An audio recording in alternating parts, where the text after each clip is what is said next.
Welcome to GS तक में आप सभी का बहुत बहुत मैं स्वागत करता हूं। आज इस वीडियो में बात करने वाले हैं जिस तरीके लगातार ईसाई समुदाय के ऊपर और ईसाई मनीषियों के ऊपर जिस तरीके से लगातार आज चाहे वो न्यूज चैनल हो चाहे गवर्नमेंट हो या किसी भी गवर्नमेंट हो, तो यहाँ पर हम ये देखने को मिलता है कि सुप्रीम कोर्ट में एक याचिका या फिर एक हलफनामा दर्ज किया गया था जो कि एंटी क्रिश्चियन के तरफ से दर्ज किया गया था। लेकिन ये बात लेकर के तमिलनाडु की ये घटना है जो कि हमें देखने को मिलती है। लेकिन इस पर तमिलनाडु सरकार ने किस तरीके से सुप्रीम कोर्ट में अपनी बात को रखा है, तो इस वीडियो में हम जानेंगे।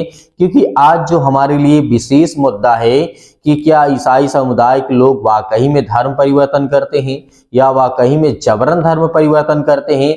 तो यहाँ पे तमिल सरकार ने क्या कहा? तमिल सरकार ने सुप्रीम कोर्ट में कहा कि ईसाई जितने मिनिस्ट्री हैं, जितने मिनिस्ट्रियों के धर्म प्रचार करने का कुछ भी गैर कानूनी नहीं है। यहाँ पे ये बात सिद्ध होती है। और दरअसल सुप्रीम कोर्ट में जब इस बात को रखा जा रहा था तो सुप्रीम कोर्ट में जारी धर्मांतरण का विरोध कानून को लेकर के बहस में तमिल ने अपना पक्ष साफ कर दिया है। तमिल की स्टीलन सरकार का कहना है कि ईसाई धर्म प्रसार करने वाले जितने भी ईसाई पादरी या पास्टर लोग हैं उनके बारे में कुछ भी अवैध नहीं है जब तक कि वे ऐसा कानून ना तोड़ें कि जो कानून के अधीन ना हो। तो यहाँ पर जिस तरीके से तमिल सरकार ने कहा कि अवैध नहीं है प्रचार करना, बाइबल का प्रचार करना, लोगों को बताना किसी प्रकार से ये गैर कानूनी नहीं है और ना ही ये अवैध है जब तक कि वे किसी प्रकार का कानून ना तोड़ें, गैर कानूनी साधनों का इस्तेमाल नहीं करते हैं, यहाँ पे तमिल सरकार ने कहा है। तो मेरे प्रिय भाई बहनों, यहाँ पे बहुत जरूरी है कि जिस तरीके से एंटी क्रिश्चियन के लोग जो होते हैं, जो नहीं जानते हैं कि ईसाई समुदाय के लोग वाकई में धर्म परिवर्तन करते हैं कि या और कुछ करते हैं, आए दिन कहीं न कहीं किसी न किसी कोर्ट में ये केस जरूर ठोकते हैं कि हाँ जितने पादरी पास्टर ईसाई समुदाय के लोग हैं, संगठन के लोग हैं, वो सभी लोग पैसा दे करके, लालच दे करके उनका धर्म परिवर्तन करते हैं। दरअसल कि ये सब गलत है, सुप्रीम कोर्ट में कहा गया है। आगे जब बात करें तो उन्होंने इस बात पर भी जोर दिया था, यानी तमिल सरकार ने इस बात पर भी जोर दिया था कि जो भारत का संविधान यानी इंडियन कॉन्स्टिट्यूशन है, लोगों को अपने धर्म को शांति से फैलाने का अधिकार भी देता है और उन्हें प्रचार करने का अधिकार देता है, अपनी मान्यताओं को बदलने का अधिकार भी देता है दूसरों को। तो यहाँ पे किसी भी प्रकार का अवैध नहीं है। यदि आज हम सभी लोग मिलकर के प्रचार करते हैं, परमेश्वर के सुसमाचार को ज्यादा से ज्यादा लोगों तक पहुंचाते हैं, तो किसी प्रकार का अवैध कार्य नहीं है, सुप्रीम कोर्ट में कहा गया है। आगे हम बात करें तो डीएमके एक वहां की मतलब की पार्टी है, लोकल पार्टी है, उसके नेतृत्व वाली सरकार ने कोर्ट में कहा कि धर्मांतरण विरोधी कानून का जो है अल्पसंख्यकों के खिलाफ दुरुपयोग को होने का खतरा है। ये यहाँ पर डीएमके सरकार ने वहां पर अपना पक्ष रखा है।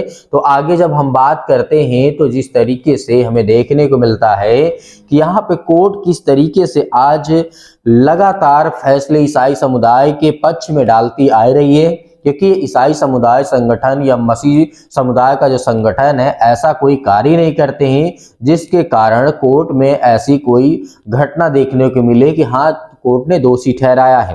तो आगे जब हम बात करते हैं तो डीएमके जब सरकार ने इस बात को रखा तो देश के नागरिकों को स्वतंत्र रूप से अपने धर्म प्रचार करने या चुनने का अनुमति दी जाती है।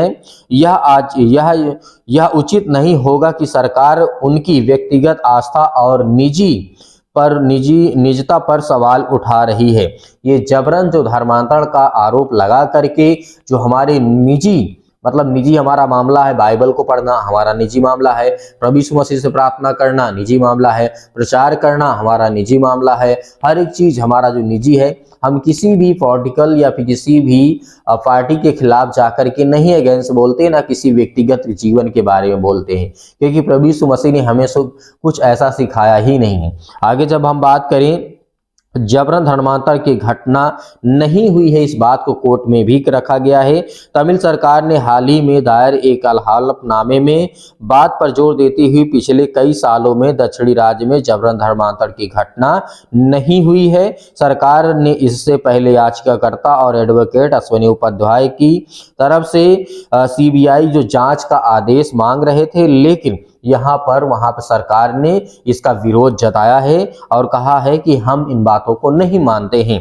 और जिस तरीके से आज हमें मसीह भाई बहनों को या ईसाई समुदाय को, इस मसीह समुदाय के जितने लोग हैं उन्हें लज्जित करने का ये लोग सब काम कर रहे हैं। स्टीलिन सरकार की तरफ से ये दायर हलफनामे में भी कहा गया है कि धर्मांतरण विरोधी कानूनों पर अल्पसंख्यकों के खिलाफ दुरुपयोग होने का खतरा है और राज्यों के विभिन्न धर्मांतर विरोधी कानूनों के तहत सजा पर कोई डेटा उपलब्ध नहीं है। तो ये भी हमें जानना चाहिए कि किस तरीके सरकार यहाँ पे कह रही है। लेकिन सबसे बड़ी बात यह कि सरकार, स्टीलिन सरकार ने कहा है ईसाई समुदाय के पक्ष में कि नागरिक उस धर्म को चुनने के लिए स्वतंत्र है जिसका वे पालन करना चाहते हैं। याचिकाकर्ता की आलोचना करते हुए सरकार ने कहा कि ईसाई जितने मिनिस्ट्री हैं, ईसाई समुदाय के जितने पास्टर या पादरी लोग हैं, उनको लज्जित करने की ये कोशिश की जा रही है। तो मेरे प्रिय भाई बहनों, यहाँ पे हमें ये चीज को समझना है कि किस तरीके से आज हमें बदनाम करने के लिए, ईसाई संगठन के सभी लोगों को बदनाम करने के लिए कोशिश हमेशा लगातार करते आ रहे हैं, लेकिन हमेशा नाकाम होते रहेंगे और रहते भी हैं कि कोई भी पक्ष इनके मतलब कोई भी कानून जो भी इनके दायरे में आता है या समुदाय के या सभी लोगों के संगठन में आता है, ऐसा कोई कानून मसीह समुदाय नहीं तोड़ता है। इसीलिए इनके पक्ष में कोई भी सफल रूप से आज तक कोई भी केस नहीं गया है। तो अब आपकी बारी है, आप क्या इस पर सोचते हैं? आपकी जो भी प्रतिक्रिया है आप हमें कमेंट बॉक्स में कमेंट करके जरूर बताइएगा। और आपसे निवेदन करना चाहेंगे इस चैनल को ज़्यादा से ज़्यादा सपोर्ट करें ताकि हम रोज वीडियो आपके लिए और सभी मसीह भाई बहनों के लिए सतर्क रहें, सावधान रहें, ताकि हम न्यूज आपको दे सकें और बता सकें। मिलते हैं नेक्स्ट वीडियो में। God bless you all of you. Thank you.